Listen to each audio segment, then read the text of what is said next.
Yo, what's up, agents? Alright, man, so I'm going to give you my thoughts on the Division Resurgence. That's the new mobile game that's coming out by Ubisoft based on the Division universe. You know, the game that's on console and PC.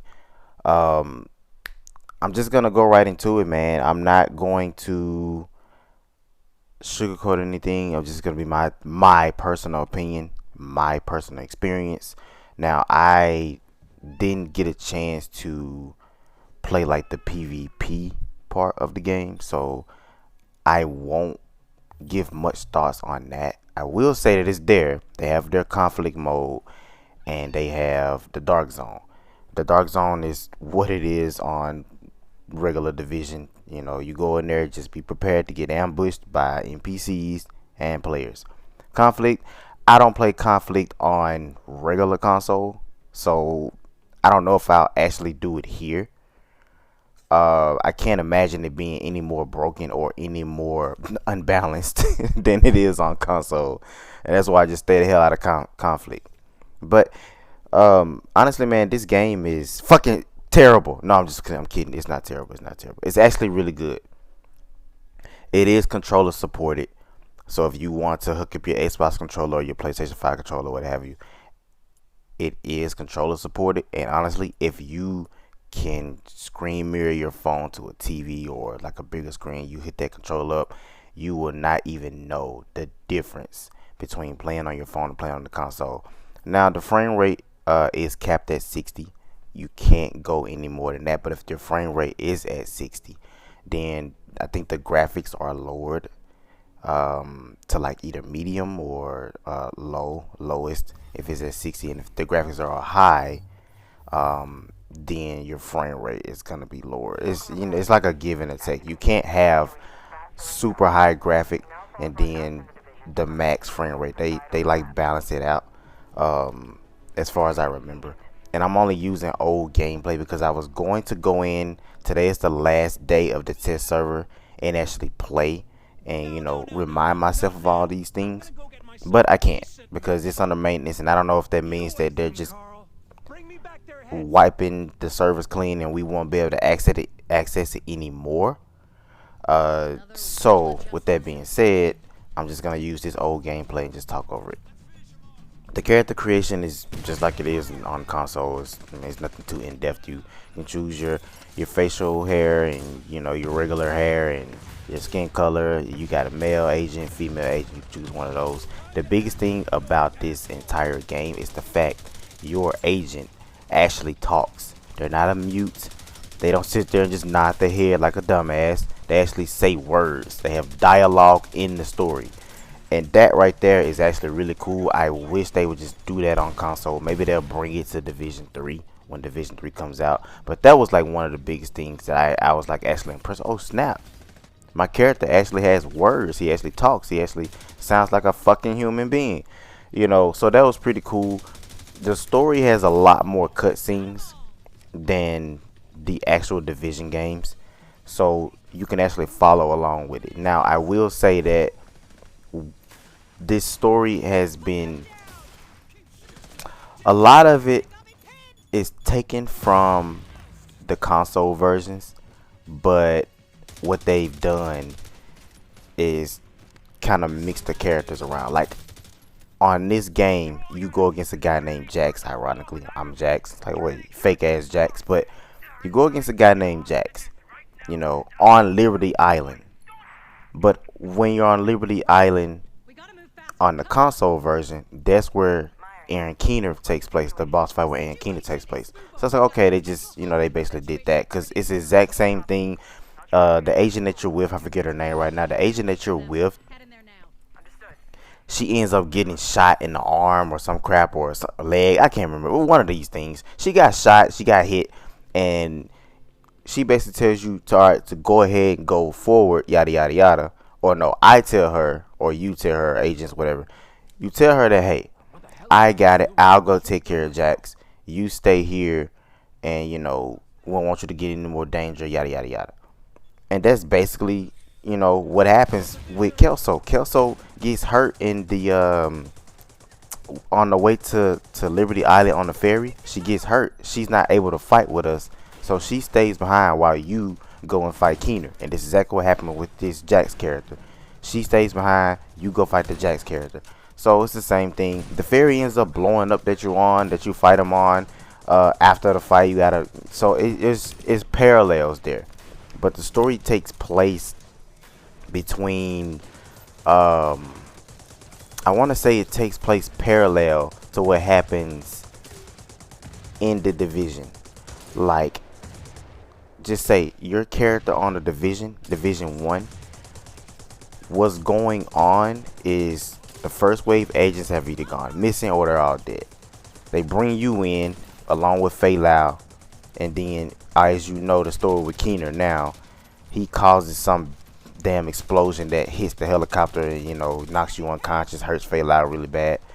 Alright, so on another side of the New York, you're coming in on I guess on another helicopter or whatever, or you're a division agent. I'm saying you're in a helicopter. You're another division agent alongside this second wave that's coming in, because it tells you everything that's happened with Joe Farrow already. And Lorraine Barrett, I think she was taken out by now. So your second wave agent on the division has already taken out Joe Farrow and Lorraine Barrett and all these people. Seems like now your only job is to basically try to find Keener, because it's like it's parallel, but it's also happened after Lorraine Barrett and all them people has already been taken out. So the gameplay, they've done a really good job of it. I would say that it's like having the Division 2's mechanics in a Division 1's universe with the Division 2's interface. Like, everything looks like it's from the Division 2. The setting looks like it's from the Division 1, but the mechanics are from Division 2. I imagine it's like how if the Division 1 had just came out this year, not back in 2017 or 16 when it first came out. If it had just came out this year, this mobile game is what it would look like. This is exactly what it would look like if the Division 1 came out this year. Honestly, I have no complaints. Now, I was getting some network issues. That could have just been my internet. I don't think it was, honestly, because I don't have this issue with anything else. You'll get network issues every now and then, just says connecting, or when you're running down the streets of New York, people will just spawn literally out of fucking nowhere. Like, you're walking and then bam, now you got somebody with a bat hitting you upside the damn head, or somebody shooting at you, or you got a cleaner frying your ass up because they just appeared out of nowhere. They're gonna have to fix that. Like, they're gonna have to fix that. But as far as the gunplay, man, it's smooth. Like I said, even with playing, I've played both ways. I've played on with a controller, and I've also played with just my fingers and what have you. I have not tried the gyroscope or the gyroscope. I haven't tried that. But I'm pretty sure somebody out there, maybe they like that sort of thing. I don't. But I haven't tried it, but it is an option. But either way, the game is responsive. You can go into the controls and you can up your sensitivity to however you want it. Just like in Division, it is third person, but if you want to have it to where when you aim, if you had a scope on your gun, it goes in the first person, you could do that as well. There's an option for snipers where you want to be shooting your sniper rifle in third person, or if you want to scope in, there's an option to do that as well. It's very in-depth, very impressive for a mobile game. One of the best mobile games I think that's gonna be out. It should win Game of the Year, unless something comes out just absolutely better. You know, they have Rainbow Six, Valorant, all these Warzone coming out on the mobile, but this game is actually really phenomenal. The graphics look amazing. Like I said, the frame rate is good, but like I said, you have to pick and choose high frame rate or medium graphics, or high graphics and low frame rate. And even the low frame rate, like I said, it says 60. I don't think it takes much for your phone to run the game. especially considering that you can just lower the graphics and the first person shooter. But all of these phones, man, nowadays they build them to be able to handle most mobile games. So unless you're rocking something from like, I don't know, 2016 or something like that, if you have a phone within like the last 2 to 3 years, you should be okay to run this game. But yeah, man, that's really my thoughts on the game itself. I had no scripts. I was just talking on top of my head. I wasn't even looking at the gameplay that's playing right now, just because I was going to go back over it and play some more. But like I said, I couldn't get back into the private server anymore. And now I'm looking at, this is the mission I was talking about with this. You're on Liberty Island going after this Jax dude. And this is basically what happens with Keener. You fight off his whole little, you fight off all of these people. And then when you get on this boat, Keener sends down some type of airstrike or mortar strike or something. And Kelso gets hurt. And that's what's going to happen to this agent coming up here, if I'm even going to be talking that much longer. That's what happens with her. And you go and fight Jax by yourself.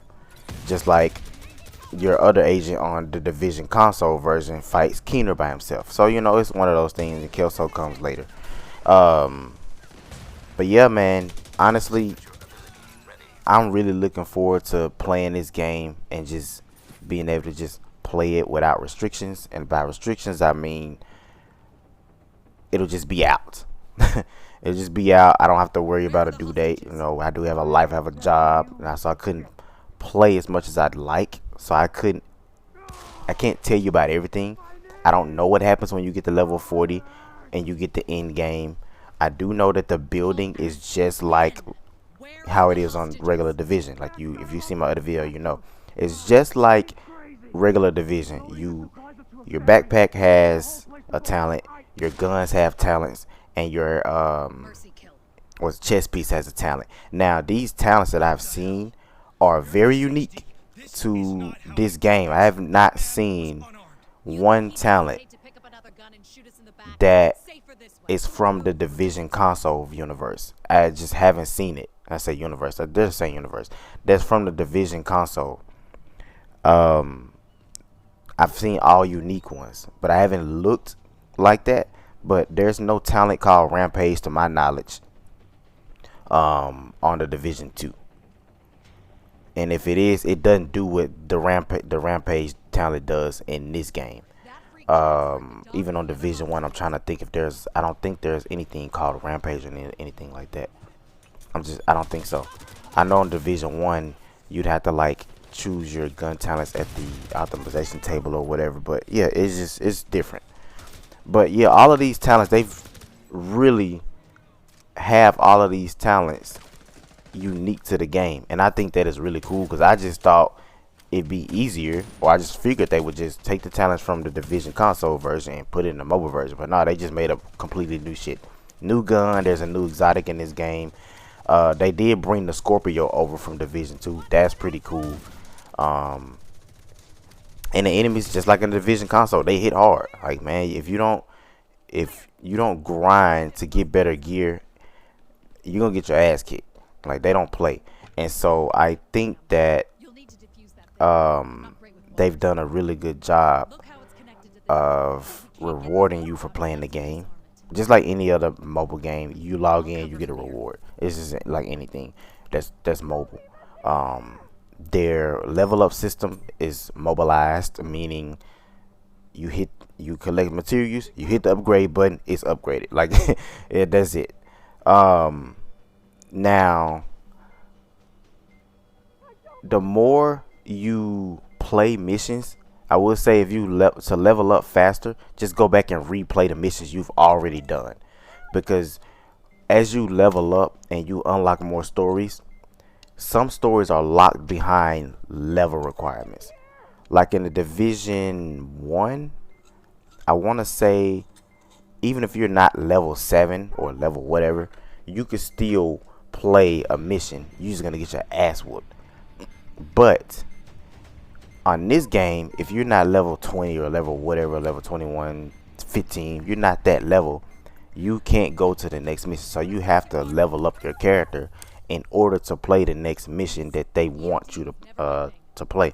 So, best thing to do is go back and replay what you've already beaten. You have a story difficulty, just like in a Division console. You have a story difficulty. You have normal, hard, challenging, heroic, and then legendary. I don't know if legendary is on all of them, but I know there's at least up to heroic. And the good thing about it is when you beat these missions on those difficulties, you get rewarded every single time as far as like drops. Like it'll tell you what your reward is gonna be for beating this on this difficulty, and that's pretty cool. And of course, the higher the difficulty, the stronger the enemies you face, and also the better rewards. But you also get the most experience points. So just go back and just replay the story missions that you've already beaten, and your character is surefire to level up. But I think y'all will enjoy this game a lot. I just wanted to like come on here and just share my thoughts in case anybody was curious about the game and what have you. Any more questions you can always ask down in the comment section. Other than that, man, I'm really happy with it. I was happy with it. I got a chance. I'm thankful that I got a chance to play on the private server, and I have no complaints other than what I mentioned earlier with the network, and then the people popping up out of nowhere as you're roaming down the streets of New York.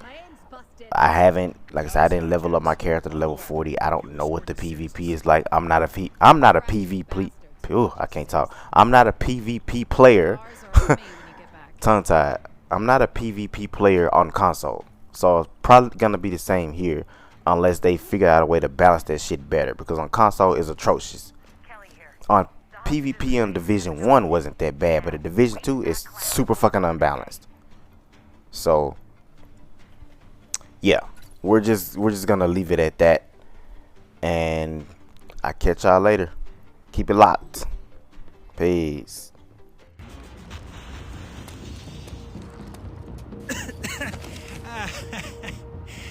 Gotcha? No, you didn't. Oh, but I did. You and your kind, your days are over. Society is just a sham. All it took was a hyped up flu to tear it all down. You're wrong. We'll get through this. We'll rebuild. Yeah, you tell yourself that. Lucky for you, Santa came early this year. Merry fucking Christmas. Rogue agent detected.